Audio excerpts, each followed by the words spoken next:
You ask Tiger to solve. This deals with linear equations with one unknown. The final result is x equals 2 over 3. Let's solve it step by step. Group all constants on the right side of the equation. Subtract 2 over 3 from both sides.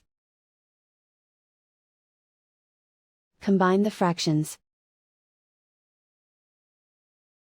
Combine the numerators. Reduce the zero numerator. Simplify the arithmetic. Combine the fractions. Combine the numerators. And so the final result is x equals 2 over 3.